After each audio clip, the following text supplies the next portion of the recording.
What's going on, guys? P. Will back here for another video. In this video, we are talking about the #1 benefit of military service. Obviously, this is arguable. Some people may say different things. It's kind of personal opinion, but I would argue that this is one of the top benefits of military service, and that is the post 9/11 GI Bill. Let's say you get on active duty, you join the Army, you join any branch of the service, and you decide, pretty early on, this is not for you. You're proud to serve, but maybe the military just is not for you long term. You want to get out and pursue other passions. The post 9/11 GI Bill sets you up perfectly to transition into another career. To qualify for the post 9/11 GI Bill, you need to have served 36 months on active duty following 9/11, or you need to have served 30 days on active duty before being discharged due to a service-connected disability. So basically, if you got hurt in AIT or basic training, as long as you serve 30 days and you get discharged because of a physical ailment, you still qualify for the post 9/11 GI Bill. Now, I'm not sure if you're 100% service disconnected. I'm sure you get 100% of the GI Bill.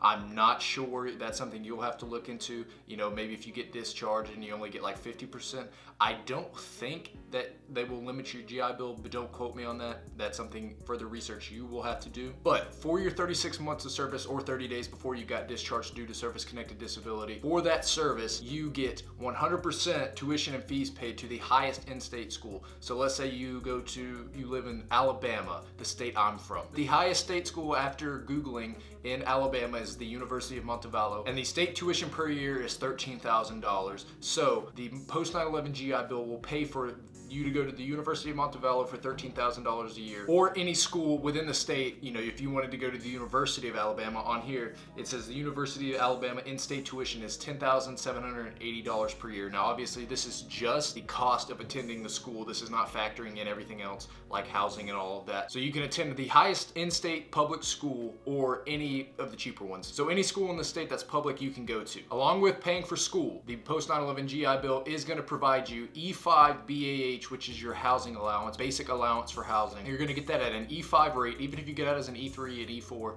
they're going to pay you E5 BAH with dependents. So it's going to be as if you have a child. For the state of Alabama, this is roughly $900 a month, but I know if you go out west, maybe to California or something, it can go up to as far as $3,000 to $4,000 per month just for housing and somewhere to live. On top of your BAH, the post 9/11 GI Bill is going to offer you a book and supply stipend for up to $1,000 per semester. So for books, any school supplies that you may need, you will get up to $1,000. Now it's kind of based off of your, if you're not taking a full course load, like a full semester, you're not going to get the full rate. If you're only taking half a semester, you're only going to get $500. But they will pay for the books for those classes, along with any fees that may come along with class. Now let's say you live in Alabama, you get out and you go back to Alabama, and there's not even a college nearby in your county that will even accept you. You'll have to drive so far.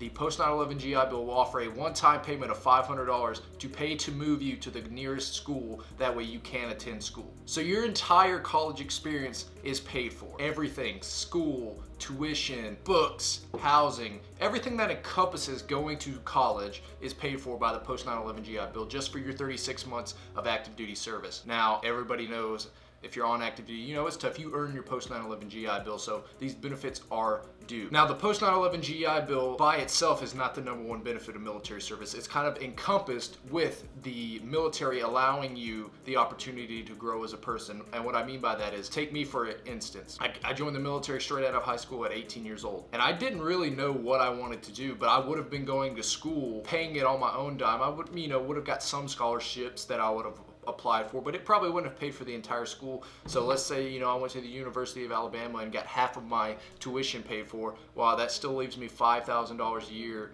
on top, not even including everything else, housing and stuff like that. So for 4 years, $20,000 I probably would have to taken out in student loans. Instead, I joined the Army, and instead of going into $20,000 of debt to learn a skill, the Army is paying me for my service. I'm trained, I have a skill, and it gives me time to grow, to figure out, do I want to stay in the Army long term, or do I want to get out and pursue something else? And it gives me that drive and that passion, that work ethic. Now, the Army's not just going to give you that. You're still going to have to, work for it. But the Army instills traits in you to be able to go forward in your civilian career and be successful. I didn't know what I wanted to do after high school. Just for example, this could be you. I really don't know what to do right now. You join the military year 3. Your time's coming up on ETS. I figured out I want to go into finance. I want to be a financial advisor. Fantastic. Thank you for your service, you ETS. You have your full college experience paid for.